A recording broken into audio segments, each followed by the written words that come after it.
Salut et bienvenue dans cette nouvelle vidéo quiz spéciale grammaire. Je ne t'apprends rien quand je te dis que la grammaire française, c'est parfois le cauchemar des gens qui apprennent le français. En fait, c'est parfois le cauchemar des gens dont le français est la langue maternelle. Donc c'est normal d'être parfois un peu embrouillé. Alors, ce que je te propose de faire aujourd'hui, c'est de se tester, sans pression, pour savoir où tu en es dans ta grammaire française. Tu vas voir, c'est très simple. Je vais te proposer 5 questions avec différentes réponses possibles. Tu auras 10 secondes pour choisir la bonne réponse. Et puis, je te donnerai la réponse correcte, avec si besoin, quelques explications. Toutes ces explications, tu les retrouves dans une fiche PDF qui se trouve dans la barre d'informations. En plus de ces explications, tu retrouveras 5 questions bonus pour aller un petit peu plus loin. Et je te propose de commencer tout de suite. On y va ? C'est parti! Première question. La phrase suivante est-elle correcte? Je manque ma famille énormément. Oui? Non? Ou ça dépend du contexte?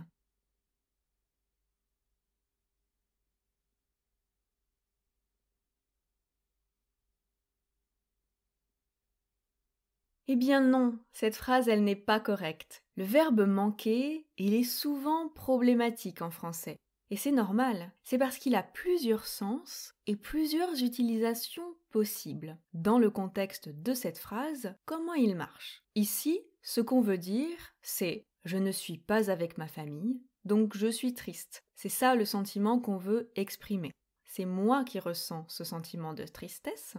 Mais en français, ce n'est pas la personne qui ressent le sentiment qui est le sujet. Le sujet, c'est l'objet du manque. Ici, ça doit être la famille. Et moi dois être l'objet. Donc la phrase correcte, qu'est-ce qu'elle donnerait? Eh bien, il faudrait dire « ma famille me manque énormément ». Ma famille, c'est le sujet, et moi, je suis l'objet. Deuxième question. Complétez la phrase avec la proposition qui convient. Il habite à l'endroit il est né il a déménagé. Est-ce que c'est ou sans accent ou sans accent ou avec accent ou avec accent ou sans accent ou avec accent ou avec accent?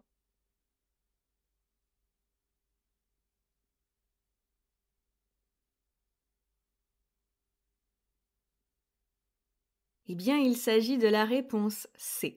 Bon, ça a peut-être l'air un peu perturbant, mais tu vas voir, c'est très facile. Le premier ou, avec un accent, il s'agit d'un pronom relatif qui peut désigner un lieu. C'est le cas ici. Il habite à l'endroit où il est né. Il est né à un endroit, à un lieu précis. Donc pour désigner ce lieu, on utilise ou avec un accent. Mais le deuxième ou, celui sans accent, il s'agit d'une conjonction qu'on utilise pour indiquer une alternative entre deux possibilités. Est-ce qu'il habite au même endroit? Ou bien, deuxième possibilité, il a déménagé. C'est perturbant parce que les deux ont la même prononciation, mais ce que tu dois retenir, c'est pour une alternative, tu utilises ou sans accent, et lorsque tu parles d'un lieu, tu utilises ou avec un accent. Troisième question.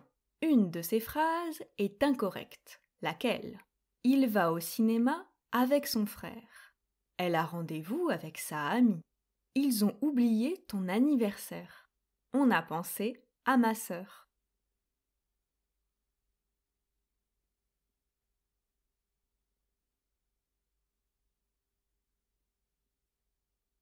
La phrase incorrecte, c'est la phrase B.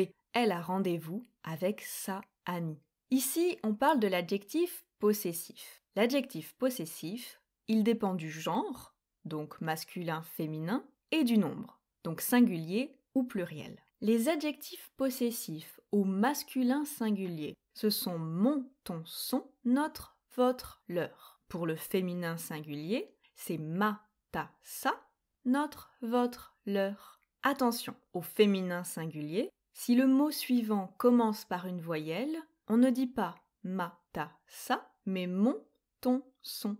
Et on fait la liaison. Mon ami, ton imagination. C'est pour ça que la phrase B est incorrecte. On dirait son ami. Et on fait bien la liaison.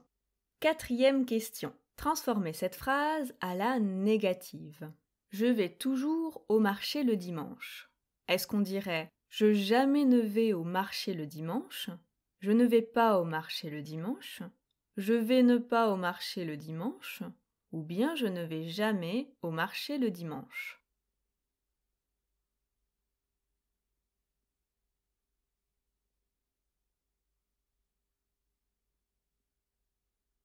Eh bien, il s'agit de la réponse D. Je ne vais jamais au marché le dimanche. Pour faire une négation, comment on fait? Eh bien, on place ne avant le verbe ou l'auxiliaire avoir ou être. Pas, jamais, rien ou plus après le verbe. Je ne vais pas, je ne vais plus, je ne vais jamais.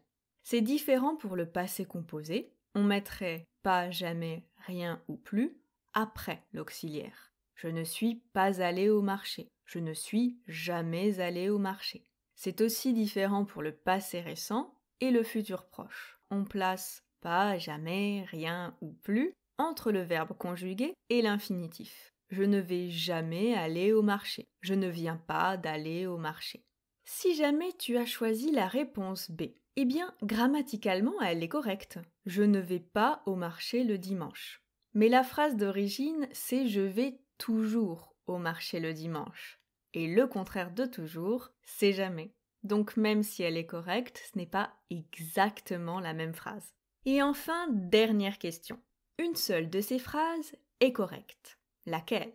Est-ce que c'est « Ce matin, on a fait du danse et de l'équitation. Je vais en parler aux élèves. Elle joue le violon depuis des années. » Ou bien « Elle revient de leur restaurant. »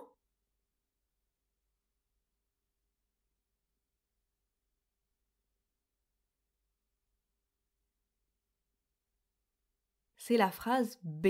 Ici, on teste les articles contractés.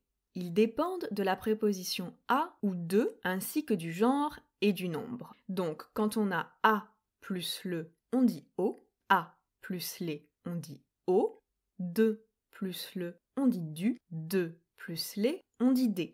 Donc, dans la première phrase, le mot danse est féminin. Donc, on ne dit pas du danse, on dit de la danse. De l'équitation, c'est correct. Dans la deuxième phrase, on a le verbe parler qui marche avec la préposition à, parler à quelqu'un, parler à les élèves, donc parler aux élèves. La phrase B est correcte. Dans la phrase C, on a de plus le violon, il faut le transformer en du violon. Et enfin, dans la phrase D, on a revenir de quelque part, plus le restaurant, donc encore une fois, de plus le, contraction, du restaurant. Et voilà, c'était notre dernière question. Alors si tu veux retrouver toutes les explications à ces questions, je t'invite à télécharger la fiche PDF et tu pourras également y retrouver 5 questions bonus, si tu as envie d'aller un petit peu plus loin. Je te félicite pour être allé jusqu'au bout de ce quiz. Merci pour ton attention, je te souhaite bon courage dans la suite de ta pratique et je te dis à très bientôt. Salut!